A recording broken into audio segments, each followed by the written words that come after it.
Hi friends, ಎಲ್ಲರಿಗೂ ನಮಸ್ಕಾರ. ಇವತ್ತಿನ ವಿಡಿಯೋದಲ್ಲಿ ಸ್ವೀಟ್ ಶಾಪಲ್ಲಿ ಸಿಗುವಂತಹ ಪನ್ನೀರ್ ಲಡ್ಡನ್ನ ಮನೆಯಲ್ಲೇ ಯಾವ ರೀತಿ ಮಾಡ್ಕೊಳ್ಳೋದು ಅಂತ ಈ ವಿಡಿಯೋದಲ್ಲಿ ತೋರಿಸ್ತಿದ್ದೀನಿ. ಹೊರಗಡೆಯಿಂದ ತಂದು ತಿನ್ನೋದಕ್ಕಿಂತ ಮನೆಯಲ್ಲೇ ರುಚಿಯಾಗಿ ಮತ್ತು ಹೆಲ್ದಿಯಾಗಿ ನಾವು ಮಾಡ್ಕೊಳ್ಬೋದು. ಯಾವ ರೀತಿ ಮಾಡ್ಕೊಳ್ಳೋದು ಅಂತ ಈ ವಿಧಾನದಲ್ಲಿ ಒಂದ್ಸತಿ ನೋಡಿಕೊಂಡು ಟ್ರೈ ಮಾಡಿ ನೋಡಿ.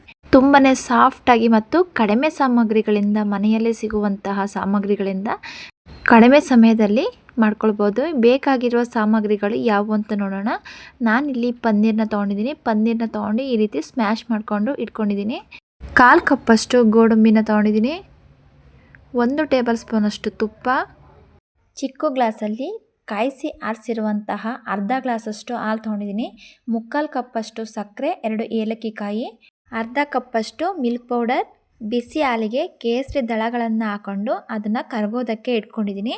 1 ಕಪ್ಪಷ್ಟು ಡ್ರೈ ಕೋಕೋನಟ್ನ ತೊಗೊಂಡಿದ್ದೀನಿ. ಮಾಡುವ ವಿಧಾನ ನೋಡ್ಕೊಳ್ಳೋಣ. ಸ್ಟವ್ ಆನ್ ಮಾಡಿ 1 ಲೀಟರಷ್ಟು ನಾನು ಹಾಲನ್ನು ತೊಗೊಂಡಿದ್ದೀನಿ.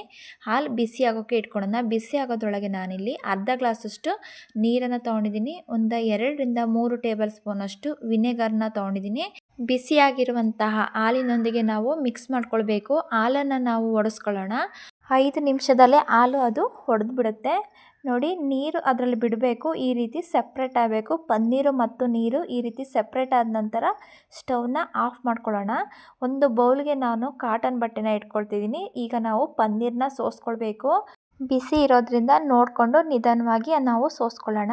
ನೋಡಿ, ಒಂದು ಸಲ ಸೋಸಿದ ನಂತರ ತಣ್ಣೀರಲ್ಲಿ ನಾನು ತೊಳಿತಿದ್ದೀನಿ. ತಣ್ಣೀರಲ್ಲಿ ತೊಳೆಯೋದ್ರಿಂದ ಪನ್ನೀರಲ್ಲಿರುವಂತಹ ವಿನೆಗರ್ ಹುಳಿ ಅಂಶ ಹೋಗುತ್ತೆ. ನೋಡಿ, ಸ್ವಲ್ಪನೇ ಇರಬಾರ್ದು ನೀರು, ಆ ರೀತಿ ನಾವು ಹಿಂಡ್ಕೊಳ್ಬೇಕು. ನೋಡಿ, ಈ ರೀತಿ ಹಿಂಡಿದ ನಂತರ ಒಂದು 10 ನಿಮಿಷ ನಾನು ಹಾಗೇ ಬಿಡ್ತಿದ್ದೀನಿ. 10 ನಿಮಿಷ ಆಗಿದ ನಂತರ ನೋಡಿ, ಪನ್ನೀರನ್ನ ಈಗ ನಾವು ತೆಗೆದುಕೊಳ್ಳೋಣ. ಮನೆಯಲ್ಲಿ ಪನ್ನೀರ್ ಮಾಡ್ಕೊಳಕ್ಕಾಗಲಿಲ್ಲ ಅಂದರೂ ಪರವಾಗಿಲ್ಲ, ಹೊರಗಡೆಯಿಂದ ತಂದ ಪನ್ನೀರನ್ನು ನಾವು ಈ ರೀತಿ ಒಂದು ಸಲ ತುರಿದ್ಬಿಟ್ಟು ಮಾಡ್ಕೊಳ್ಬೋದು. ಇಲ್ಲಾಂದರೆ ಮಿಕ್ಸಿಯಲ್ಲಿ 1 ರೌಂಡು ನಾವು ಗ್ರೈಂಡ್ ಮಾಡಿಕೊಂಡು ಆ ನಂತರ ನಾವು ಪನ್ನೀರ್ ಲಡ್ಡನ್ನ ಮಾಡ್ಕೊಳ್ಬೋದು. ನಾನಿಲ್ಲಿ ಸ್ಮ್ಯಾಶರಲ್ಲಿ ಈ ರೀತಿ ಸ್ಮ್ಯಾಶ್ನ ಮಾಡ್ಕೊಂಡಿದ್ದೀನಿ. ಆ ನಂತರ ನಾವು ಒಂದು ಮಿಕ್ಸಿ ಜಾರಿಗೆ ಸಕ್ಕರೆನ ಪೌಡ್ರ್ ಮಾಡ್ಕೊಳ್ಬೇಕು. ಸಕ್ಕರೆ ಮತ್ತು 2 ಏಲಕ್ಕಿ ಕಾಯಿನ ನಾನು ಹಾಕ್ಕೊಂಡು ಒಂದೇ ಸಲ ನಾನು ಗ್ರೈಂಡ್ ಮಾಡ್ಕೊಳ್ತಿದ್ದೀನಿ. ಸಕ್ಕರೆನ ಪೌಡ್ರ್ ಮಾಡ್ಕೊಳ್ಬೇಕು. ನೋಡಿ, ಈ ರೀತಿ ಪೌಡ್ರ್ ಮಾಡಿಕೊಂಡು ಒಂದು ಬೌಲಿಗೆ ನಾನು ಎತ್ತಿಟ್ಕೊಳ್ತಿದ್ದೀನಿ. ಅದೇ ಮಿಕ್ಸಿ ಜಾರಿಗೆ ಗೋಡಂಬಿನ ಸಹ ಹಾಕ್ಕೊಂಡು ನಾವು ಪೌಡ್ರ್ ಮಾಡ್ಕೊಳ್ಬೇಕು. ನೋಡಿ, ಈ ರೀತಿ ನುಣ್ಣಗೆ ಪೌಡ್ರ್ ಮಾಡಿಕೊಂಡು ಒಂದು ಬೌಲ್ಗೆ ನಾನು ಎತ್ತಿಟ್ಕೊಳ್ತಿದ್ದೀನಿ. ಸ್ಟವ್ನ ಆನ್ ಮಾಡಿಕೊಂಡು ಒಂದು ಬಾಣಲಿನ ಇಟ್ಕೊಂಡಿದ್ದೀನಿ. ಸ್ವಲ್ಪ ನೀರು ಹಾಕ್ಬಿಟ್ಟು ನಾವು ಹಾಗೆ ತಿರುಗಿಸ್ಕೊಂಡು ಚೆಲ್ಬಿಡಬೇಕು. ಈ ರೀತಿ ಫಸ್ಟು ನೀರು ಹಾಕಿ ನಾವು ಹಾಲು ಹಾಕೋದ್ರಿಂದ ತಳ ಹಿಡಿಯೋದಿಲ್ಲ.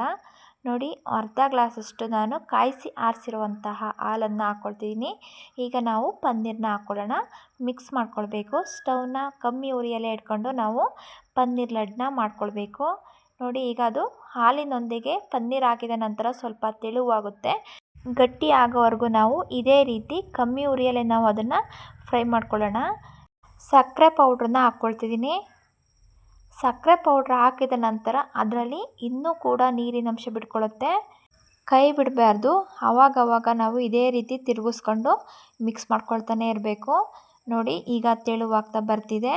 ತೆಳುವಾದ ನಂತರ ಅದು ಗಟ್ಟಿ ಆಗೋವರೆಗೂ ನಾವು ಇದೇ ರೀತಿ ನಾವು ಬೇಯಿಸ್ಕೊಳ್ಬೇಕು. ಸ್ಟವ್ನ ಮೀಡಿಯಮ್ ಫ್ಲೇಮಲ್ಲೇ ಇಟ್ಕೊಂಡು ಗಟ್ಟಿ ಆಗೋವರೆಗೂ ನಾವು ಇದೇ ರೀತಿ ಬೇಯಿಸ್ಕೊಳ್ಬೇಕು. ಅರ್ಧ ಕಪ್ಪಷ್ಟು ಮಿಲ್ಕ್ ಪೌಡ್ರನ್ನ ಹಾಕ್ಕೊಳ್ತಿದ್ದೀನಿ. ಗ್ರೈಂಡ್ ಮಾಡ್ಕೊಂಡಿರುವಂತಹ ಗೋಡಂಬಿ ಪೌಡ್ರನ್ನು ಕೂಡ ಹಾಕ್ಕೊಳ್ಬೇಕು. ನೋಡಿ, ಗಂಟು ಇಲ್ಲದೇ ರೀತಿ ನಾವು ನೀಟಾಗಿ ಅದನ್ನು ಮಿಕ್ಸ್ ಮಾಡ್ಕೊಳ್ಳೋಣ. ಪನ್ನೀರ್ ಲಡ್ಡನ್ನ ಸಿಂಪಲ್ಲಾಗಿ ನಾವು ಮಾಡ್ಕೊಳ್ಬೋದು. ಕಡಿಮೆ ಸಮಯದಲ್ಲಿ ಪನ್ನೀರ್ ಲಡ್ಡನ್ನ ನಾವು ರೆಡಿ ಮಾಡ್ಕೊಳ್ಬೋದು. ರುಚಿ ಮಾತ್ರ ಸೇಮು ಸ್ವೀಟ್ ಶಾಪಲ್ಲಿ ಯಾವ ರೀತಿ ಇರುತ್ತೋ ಅದೇ ಟೇಸ್ಟ್ನ ನಾವು ಮನೆಯಲ್ಲೇ ಮಾಡ್ಕೊಳ್ಬೋದು. ಕೇಸರಿ ಬೆರೆಸಿರುವಂತಹ ಹಾಲನ್ನು ಹಾಕ್ಕೊಳ್ತಿದ್ದೀನಿ. ಕೇಸರಿ ಬದಲು ಫುಡ್ ಕಲರ್ ಕೂಡ ನಾವು ಯೂಸ್ ಮಾಡ್ಕೊಳ್ಬೋದು. ಕಲರ್ ಬೇಕು ಅಂದರೆ, ಬೇಡ ಅಂದರೆ ನೀವು ಹಾಗೇನೂ ಸಹ ಮಾಡ್ಕೊಳ್ಬೋದು. 1 ಕಪ್ಪಷ್ಟು ಒಣ ಕೊಬ್ಬರಿ ಪುಡಿನ ಹಾಕ್ಕೊಳ್ತಿದ್ದೀನಿ. ಒಣ ಕೊಬ್ಬರಿ ಹಾಕಿದ ನಂತರ ಮಿಕ್ಸ್ ಮಾಡ್ಕೊಳ್ಬೇಕು. ನೋಡಿ, ಈಗ ಸ್ವೀಟೆಲ್ಲ ಅದು ಗಟ್ಟಿ ಆಗ್ತಾ ಬರ್ತಿದೆ. ಈಗ ಮಿಕ್ಸ್ ಮಾಡಿಕೊಂಡು ನಾವು ಇದೇ ರೀತಿ ತಿರುಗಿಸ್ಕೊಳ್ಬೇಕು. ತಳ ಹಿಡಿಯೋಕ್ಕೆ ಬಿಡಬಾರ್ದು. 1 ಟೇಬಲ್ ಸ್ಪೂನಷ್ಟು ತುಪ್ಪವನ್ನು ಹಾಕ್ಕೊಳ್ತಿದ್ದೀನಿ.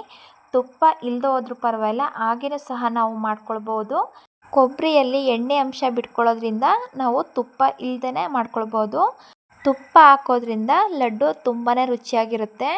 ಮಿಕ್ಸ್ ಮಾಡಿಕೊಂಡು 1 ನಿಮಿಷ ಇದೇ ರೀತಿ ತಿರುಗಿಸ್ಕೊಂಡು ಸ್ಟವ್ನ ಆಫ್ ಮಾಡ್ಕೊಳ್ಬೇಕು.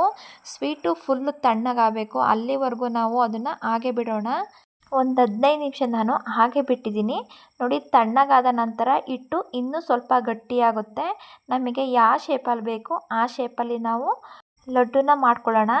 ನೋಡಿ, ತುಂಬಾ ಸಾಫ್ಟಾಗಿ ತುಂಬಾ ಚೆನ್ನಾಗಿ ಬಂದಿದೆ ಫ್ರೆಂಡ್ಸ್. ನೋಡಿ, ರೌಂಡ್ ಶೇಪಲ್ಲಿ ನಾನು ರೆಡಿ ಮಾಡ್ಕೊಂಡಿದ್ದೀನಿ. ನಾವೀಗ ಕೋಕೋನಟ್ ಪೌಡ್ರಿಗೆ ನಾವು ಮಿಕ್ಸ್ ಮಾಡ್ಕೊಳ್ತಿದ್ದೀನಿ. ಬೇಕಿದ್ದರೆ ಮಾಡ್ಕೊಳ್ಬೋದು, ಬೇಡ ಅಂದರೆ ನಾವು ಹಾಗೇನೂ ಸಹ ತಿಂದ್ಕೊಳ್ಬೋದು. ನೋಡಿ, ನಾನು ಈ ರೀತಿ ಲಡ್ಡುನ ನಾನು ರೆಡಿ ಮಾಡ್ಕೊಂಡಿದ್ದೀನಿ. ಒಂದು ಪ್ಲೇಟ್ಗೆ ನಾನು ತೆಗೆದಿಟ್ಕೊಳ್ತೀನಿ.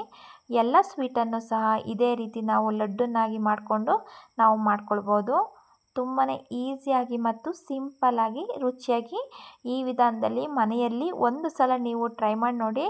ಟೇಸ್ಟ್ ಅಂತೂ ತುಂಬಾ ಚೆನ್ನಾಗಿರುತ್ತೆ. ಹೊರಗಡೆಯಿಂದ ತಂದು ತಿನ್ನೋದಕ್ಕಿಂತ ಮನೆಯಲ್ಲೇ ಶುಚಿಯಾಗಿ ಮತ್ತು ರುಚಿಯಾಗಿ ನಾವು ಮಾಡ್ಕೊಳ್ಬೋದು. ನೋಡಿ, ನಾನಿಲ್ಲಿ ಎಲ್ಲ ಲಡ್ಡುಗಳನ್ನು ನಾನು ರೆಡಿ ಮಾಡಿಕೊಂಡು ಇಟ್ಕೊಂಡಿದ್ದೀನಿ. ನಾವು ಬೇಕಾದರೆ ಡ್ರೈ ಫ್ರೂಟ್ಸ್ ಕೂಡ ನಾವು ಹಾಕ್ಕೊಳ್ಬೋದು. ಯಾವುದೇ ಒಂದು ಡ್ರೈ ಫ್ರೂಟ್ಸ್ ಇದ್ದರೂ ಪರವಾಗಿಲ್ಲ. ಈ ರೀತಿ ಸಣ್ಣದಾಗಿ ಕಟ್ ಮಾಡಿಕೊಂಡು ಗೋಡಂಬಿ ಅಥವಾ ಪಿಸ್ತಾನ ಈ ರೀತಿ ಕಟ್ ಮಾಡಿಕೊಂಡು ಇಟ್ಕೊಳ್ಳೋದ್ರಿಂದ ನೋಡೋದಕ್ಕೆ ತುಂಬಾ ಚೆನ್ನಾಗಿ ಕಾಣಿಸುತ್ತೆ. ನೀವೊಂದು ಸಲ ಈ ವಿಧಾನದಲ್ಲಿ ಟ್ರೈ ಮಾಡಿ ಯಾವ ರೀತಿ ಬಂತು ಅಂತ ನನಗೆ ಕಮೆಂಟ್ ಬಾಕ್ಸಲ್ಲಿ ತಿಳಿಸಿ. ಯಾರೆಲ್ಲ ನನ್ನ ಚಾನಲ್ನ ಹೊಸದಾಗಿ ನೋಡ್ತಿದ್ದೀರಾ, ನನ್ನ ಚಾನಲ್ನ ಸಬ್ಸ್ಕ್ರೈಬ್ ಮಾಡಿಕೊಂಡು ಪಕ್ಕದಲ್ಲೇ ಇರುವಂತಹ ಬೆಲ್ ಬಟನನ್ನು ಕ್ಲಿಕ್ ಮಾಡಿ. ನೋಡಿ, ಲಡ್ಡು ಯಾವ ರೀತಿ ಬಂದಿದೆ ಅಂತ ತೋರಿಸ್ತಿದ್ದೀನಿ. ನೋಡಿ, ಈ ರೀತಿ ಓಪನ್ ಮಾಡಿದ್ರೆ ತುಂಬಾ ಸಾಫ್ಟಾಗಿ ತುಂಬಾ ಚೆನ್ನಾಗಿ ಬಂದಿದೆ. ಮಕ್ಕಳಂತೂ ತುಂಬಾ ಇಷ್ಟಪಟ್ಟು ತಿಂತಾರೆ. ಮನೆಯಲ್ಲಿ ಪನ್ನೀರ್ ಇದ್ದರೆ ಸಾಕು, ಈ ರೀತಿ ಇನ್ಸ್ಟೆಂಟಾಗಿ ಲಡ್ಡುನ ಮಾಡ್ಕೊಳ್ಬೋದು. ಈ ರೆಸಿಪಿ ನಿಮಗೆ ಇಷ್ಟ ಆಯಿತು ಅಂದರೆ ಫ್ಯಾಮಿಲಿ ಜೊತೆ ಫ್ರೆಂಡ್ಸ್ ಜೊತೆ ಶೇರ್ ಮಾಡಿ. ಮನೆಯಲ್ಲೇ ಕೆಲವೇ ಸಾಮಗ್ರಿಗಳಿಂದ ನಾವು ಈ ಸ್ವೀಟ್ನ ಮಾಡ್ಕೊಳ್ಬೋದು. ಗೋಡಂಬಿ ಇಲ್ಲ ಅಂದರೂ ಪರವಾಗಿಲ್ಲ, ಹಾಗೆ ನಾವು ಪನ್ನೀರಲ್ಲಿ ನಾವು ಈ ಲಡ್ಡುನ ಮಾಡ್ಕೊಳ್ಬೋದು. ವಿಡಿಯೋ ನೋಡಿದ್ದಕ್ಕೆ ತುಂಬಾ ಧನ್ಯವಾದಗಳು. Thank you.